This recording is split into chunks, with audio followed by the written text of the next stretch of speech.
Assalamualaikum warahmatullahi wabarakatuh. Selamat pagi, nama saya Muhammad Yumnanur Hisyam, absen 23 dari kelas X107. Pada kesempatan kali ini, saya akan menjelaskan tugas sejarah sinkronik mengenai Operasi Barbarossa. Operasi Barbarossa adalah operasi invasi tentara Jerman terhadap Uni Soviet pada Perang Dunia Kedua yang dimulai tanggal 22 Juni 1941. Dari operasi ini, Jerman sempat mengungguli Uni Soviet. Namun saat musim dingin tiba, Jerman berhasil dipukul mundur Uni Soviet akibat tidak siap menghadapi musim dingin di Uni Soviet.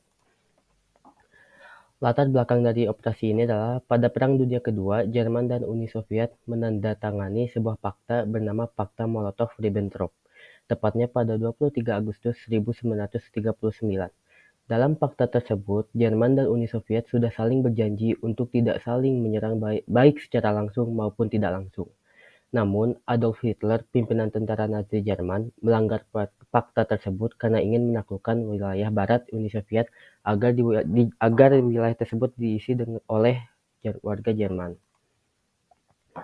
Tujuan Operasi Barbarossa.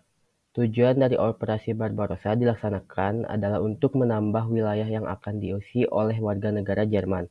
Selain itu, alasan lain Jerman melanggar kesepakatan dengan Uni Soviet karena ingin merebut sumber daya minyak di pegunungan Kaukasus.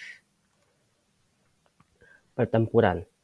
Setelah perencanaan operasi militer dibuat, Jerman mengirimkan 3 juta tentara, 19 divisi panser, 3.000 tank, 2.500 pesawat tempur, dan 7.000 artileri pada 22 Juni 1941.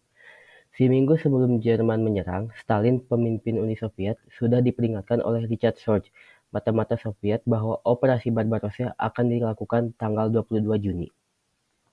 Pesan tersebut telah disampaikan kepada Stalin melalui surat. Namun, Stalin yang saat itu meyakini bahwa perang tidak akan berlangsung setidaknya sampai 1 tahun ke depan, memutuskan untuk mengabaikan pesan tersebut. Akibatnya, Uni Soviet pun kurang persiapan sehingga di hari pertama operasi Barbarossa berjalan, Jerman berhasil menghancurkan lebih dari 1.000 pesawat tempur Uni Soviet. Alhasil, pasukan Jerman berhasil masuk hingga hampir 500 km ke dalam wilayah Uni Soviet. Akan tetapi, saat musim dingin tiba tahun 1942, Uni Soviet mulai memukul mundur Jerman, karena Jerman tidak mempersiapkan diri untuk menghadapi musim dingin. Melihat kondisi tersebut, bulan November, seluruh petinggi Jerman sempat melakukan rapat khusus untuk menentukan apakah operasi tetap dijalankan atau ditunda sampai musim semi tiba. Hitler dengan tegas memilih untuk melanjutkan operasi Barbarossa. Dalam kondisi suhu yang sangat merosot hingga minus 30 derajat dan salju yang tebal, Jerman tetap melanjutkan serangannya.